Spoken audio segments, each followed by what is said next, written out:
Hey Scrappy friends, it's Audrey. Now don't fall out of your seat. Yes, this is the second video on the same day for my Summer Scrappin series.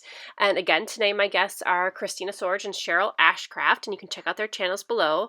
And I'm doing a second video today because it's a special day because Altenew just released their new scrapbook collection called Enjoy the Ride. So I am doing 2 pages with this collection.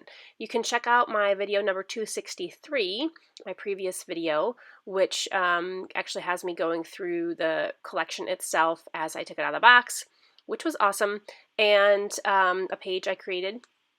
The first page I created, and then this is the second page I created. So I literally started this page as soon as I finished the last page. And my last page is a little bit dark. I use a dark background, and this time I am going to use all the pretty light things. So I'm using another kind of artsy background paper. It's a light blue this time, very pretty. And I'm going to fussy cut out some of these white flowers and the pink centers and the green leaves. And this, these photos were about a very long bike ride I took with my daughter, and she was such a trooper, and she biked the whole 7 miles. I ran, and she rode her bike. And halfway through, we stopped at a little cafe and had a smoothie and some iced tea. So I just thought I would document that day. It was really fun. So I am just playing with some of the chipboard elements. Again, I said definitely have to include a bicycle here, and I'm going to scatter some flowers across the page. I like that there are different size flowers on this paper here. So there's some larger white flowers and smaller ones and some medium-sized ones too. I am playing with some of the chipboard pieces. I don't want to, because I have 4 photos, I don't want to kind of add too much to my page. I don't want to overpower the photos too much, but I do want to pick up on the theme. So I'm going to try not to over embellish here. So the chipboard pieces I'm picking are kind of the dark and light pink, again, which pick up on the center of the flowers. And I went through and I cut out some of the other smaller flowers and kind of just scattered them along the page to see if I like that. But before I glue anything down, I'm going to go back and do some mixed media. I'm just going to add a little bit more brighter blue to this background kind of behind my photos, just to add a little bit more depth to the page.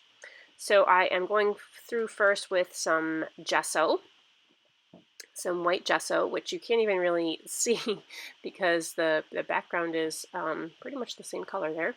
And then I went in and just sprayed some like a teal colored mist, and I'm using some packaging here to kind of spread the mist a little bit better. The gesso really just helps your media spread so much nicer, and it gives you a chance to work with it a little bit, like you can see I'm doing here with the paintbrush, before it completely dries. So I would always recommend adding gesso, and they do sell clear gesso. If you don't want to tone down your background, you can buy clear gesso as well. And then I'm kind of going in with a mint color from Shimmers. And I love the way that looks. It looks pretty. A few splatters. And then of course I always have to add a contrasting color, so I'll bring in some of that green from the leaves and bring this bright citron in. Okay, once that's done, I'm satisfied with that. And by the way, you can see the kind of flow of my media kind of goes from the top left to the bottom right, and that's how I'm going to kind of lay out my flowers on the page, just to kind of get that diagonal flow to draw your eye across the page.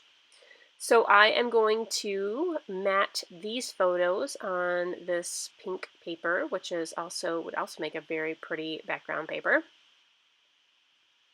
And I used actually the same piece of paper to mat my photos on my last page as well, I just realized. And I literally just glue them down. You can see I don't use a trimmer much at all. I hand cut everything, and honestly, you really can't tell that it's uneven because I distress the edges. I mean, maybe sometimes you can, but so I purposely go for that distressed, maybe slightly uneven look. So I like to jazz those up just to give them a little bit of texture and dimension. Okay, and I think I'm going to organize them just offset a little bit like that. And that bike will fit nicely down there in my negative space of my photo. And I decided to move around the chipboard phrases just a little bit. And because I had already kind of played with this arrangement before I did my mixed media, I can just simply pop everything back down where I had it, well, almost where I had it, and see what that looks like. So yeah, I love that. I think it's so pretty. And I just love, I mean, these papers just scream to be fussy cut so much. So, and even these little teeny tiny flowers, I love the teeny tiny ones to scatter on the page.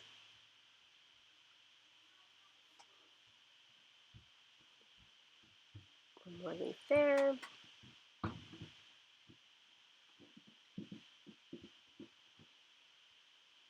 The butterfly, I just trimmed down around the antenna a little bit so that I could kind of fold its wings to kind of make it pop off the page a little bit more. So I'm going to just go ahead and start gluing these things down. Because the leaves are going to be under the flowers, I'm going to glue the leaves down to the background paper, and then some of the flowers I will use like a dimensional tape, a 3D foam tape or something to pop off the page. And I'll pop off my photos too. And I always use I mostly use my tape runner just for adhering this craft foam because I find the liquid glue doesn't dry fast enough on the craft foam. The foam kind of soaks it up like a sponge. So I always use my tape runner on my craft foam, and then I use pretty much liquid glue on everything else.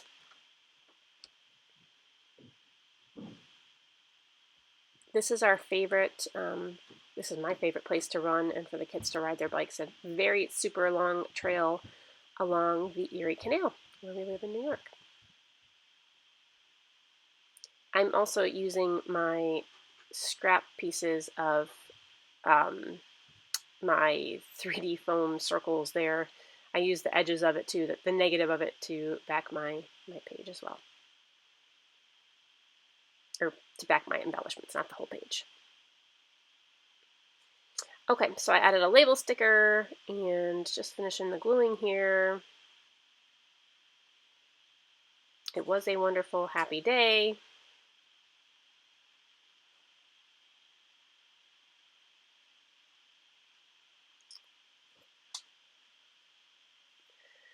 And the last little bit I'll have to add is just my journaling here. Well, let me get these flowers done. Some of them are pop up, some of them I'll just glue to the background.